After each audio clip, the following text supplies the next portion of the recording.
ولادي كانوا جعانين وعمالين يقولوا لي ماما هنتغدى ايه هنتغدى ايه. فقالوا لي ماما ايه رايك نطلب بيتزا من بره. جينا نطلب بيتزا من بره يا جماعه، البيتزا ب 80 جنيه. لا يا عمو مش شاكرين مش عايزين مع السلامه. قفلنا يا جماعه معايا، احنا عايزين 4 بيتزايات كبار. هندفع كام؟ حوالي 500 جنيه. فقلنا لا نقوم نعملهم. انا جبت هنا معايا كيلو دقيق متعدد الاستخدامات، وحطيت عليهم كمان كوبايه، وحطيت كوبايه تانية، يعني حطيت حوالي كيلو ونص من الدقيق، وحطيت عليه 3 معالق كبار من اللبن البودرة. اللبن البودرة بيخلي العجينة معانا تحفة جدا يا جماعة. وحطيت كمان نص معلقة كده من الملح. الملح طبعا سنة. وبنحط كمان معلقة من بيكنج باودر. هقلب بقى كل المكونات الجافة كده مع بعض، قلبها كويس جدا جدا. تمام. بعد كده هنسيبه بقى على جنب، وهنجيب معانا كوباية هحط فيها حوالي يعني كيس ونص من الخميرة الفورية، بما يعادل يعني معلقة كبيرة ونص معلقة، يعني معلقة ونص. تمام. طبعا علشان احنا يعني معانا كيلو ونص من الدقيق، فالكيلو دقيق بياخد معلقة كبيرة من الخميرة. بحط كمان النص كيلو نص معلقة. تمام. بعد كده هحط معلقتين كبار من السكر، معلقتين كبار كده مليانين علشان طبعا الخميرة. وبعد كده هجيب بقى نص كوباية مية دافية، وهقلب كل الكلام ده مع بعض كويس جدا عشان السكر يدوب وكمان الخميرة تدوب. قلبي قلبي قلبي كده مع بعض لحد ما كله ما يدوب مع بعض. وهسيبها بقى على جنب لحد ايه ما تفور كده معايا بالشكل ده. ما شاء الله حجمها تضاعف. هنزلها بقى كده على الدقيق بتاعي ومكونات الجافة اللي معايا، وهفضل بقى ايه اعجن. وهجيب كمان كوباية، يعني كده احنا حطينا كوباية ونص من المية، وهنقلب هنقلب. افضلي عجاني بقى وقلبي كده المية. هنا حسيت المكونات كلها جافة، يعني محتاجة مية تاني، فجبت كوباية كمان من المية. كده احنا استخدمنا الكيلو ونص من الدقيق، استخدمنا كوبايتين ونص من المية. تمام. المكونات سهلة اهي وبسيطة جدا. افضلي بقى عجيني عجيني عجيني، يعني بصي بقى تطلعي كده نرفزك بقى وكل حاجة في العجينة. يعني العجين ده بيبقى ممتع جدا يا جماعة. حاسة كده انت زهقانة ومتضايقة قومي عجيني، يعني العجين بصراحة حلو جدا. بعد كده بقى هجيب كوباية كده من الزيت، او مج صغير خالص من اللي هو بتاع الشاي ده الصغير، مش المجات الكبيرة، لا المج الصغير. تمام. افضلي بقى عجيني كده، لمي كده العجينة وعجنيها بصراحة حلوة قوي. وكل ما تعجني فيها اكتر كل ما هتنعم. هنا بقى حسيت ان انا مش عارفة استخدم البولة واعجن فيها، فرحت منزلة كده العجينة على الرخامة. طبعا الرخامة نظيفة وجميلة.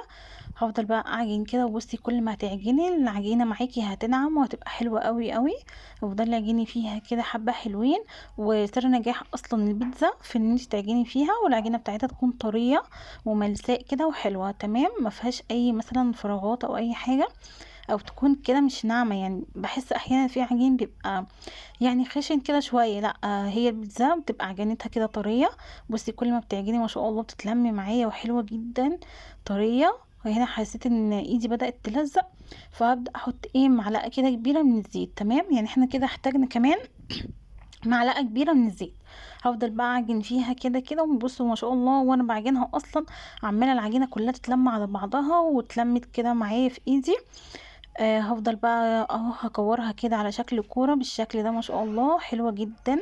وشايفين طرية حلوة ازاي وبتلزق سنة بسيطة خالص. هجيب بقى البولة بتاعتي واحط فيها نقطة كده بسيطة خالص من الزيت، وكمان هحط عليها كده العجينة.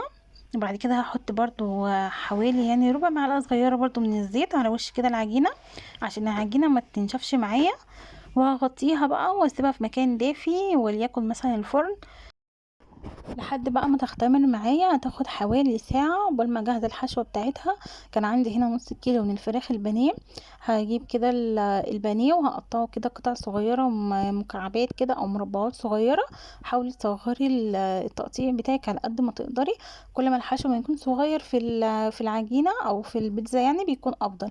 بعد كده هتبل الفراخ بتاعتي بمعلقة كده من الثوم بودرة على البصل البودرة، ومعلقه من الزعتر، ومعلقه نص معلقه من الفلفل الاسود، ومعلقه من الملح، ومعلقه من البابريكا المدخنه. تحفه بتدي طعم حلو قوي قوي للفراخ.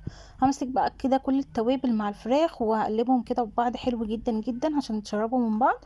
وهسيبهم بقى على جنب، وهجيب الخضار معايا هنا فلفل اخضر، واقطعه بقى مكعبات كده صغيره. طبعا لو عندك فلفل الوان حطي، عندك اي نوع من الفلفل حطي، بيبقى جميل قوي قوي مع البيتزا. بعد كده هجيب بقى طماطمايه، والطماطم هنا تكون معانا يعني ايه، جامده شويه يعني. تمام، هبدا اقطعها برضو مكعبات كده صغيره. وبعد كده عندي هنا فلفل حراق، وطلع مش فلفل حراق اصلا فهنقطعه كده برضو مكعبات صغيره بالشكل ده. بس كده كده خلاص، خلاص الحشوه بتاعتي بقى. اجيب الصلصه، انا بصراحه بحب استخدم الصلصه اللي هي المعلبه دي، مش بعمل صلصه في البيت يعني، بستسهل الدنيا. هنا خدت كده 3 معالق من الصلصه اللي هي الجاهزه، وحطيت عليها نص معلقه من الفلفل الاسود، ومعلقه كده من الملح، ومعلقه كبيره بقى من الزعتر، بتخليها طعمها تحفه تحفه قوي قوي قوي، ومعلقه بقى من الثوم البودره والبصل البودره. وهقلب بقى كل المكونات دي مع بعض كويس جدا جدا. وانا حاسه ان هي تقيله قوي، مش راضيه اصلا تتقلب كويس، فحطيت عليها معلقه كده من الميه، وهقلب حلو قوي قوي، وهركنها بقى على جنب. هنا بقى بص بقى، ما شاء الله العجينه وجمالها، ما شاء الله حجمها تضاعف قوي قوي كمان يعني. تمام، هنا بقى هجيب العجينه وهقسمها بقى ايه، ل5 كرات كبار. بس انا بصراحه عملتهم 4 بس، يعني انا استخدمت الكره الصغيره دي حطيتها مع كره كبيره، وعملت صاج كده كبير، كان حلو قوي. بعد كده جبت بقى الصواني بتاعتي اللي انا هحط فيها العجينه. جبت هنا اول صينيه كده دهنتها بالزيت كويس جدا، وبعد كده هجيب العجينه وهبدا بقى افردها كده بايدي بالشكل دوت بسرعه جدا، بتتفرد بسرعه وحلوه قوي قوي. والعجينه كانت طريه معايا وحلوه وسهله، فاعجنيها كده. يعني نجاح اصلا العجينه ان انت تعجنيها كويس، فهتطلع معاكي طريه وحلوه، وفي الفرده تبقى جميله جدا. بعد كده اجيب الصلصه بقى وهحطها كده، وهجيب كمان الفراخ اللي هي الحشوه بتاعتي اصلا، وهحطها بقى، احطها كده واوزعها كويس جدا. بعد كده بقى اجيب الخضار بتاعي، الفلفل والطماطم، وهبدا برضو افرده كده واوزعه كده كويس جدا في الصينيه. وهنا الطماطم برضو بدأت احطها اهيت. وطبعا ايه، الحشو ده بتاعك انت بقى، عايز تحطي بقى الخضار، عايز تحطي، في ناس متحبش طماطم اصلا مع البيتزا، بس احنا بنحبها جدا. بعد كده هنا عندي ميكس من الجبن، فبدأت احطه كده بقى على وش البيتزا. تمام، بعد كده بقى بعد ما بحط الجبن بحط بقى الزيتون.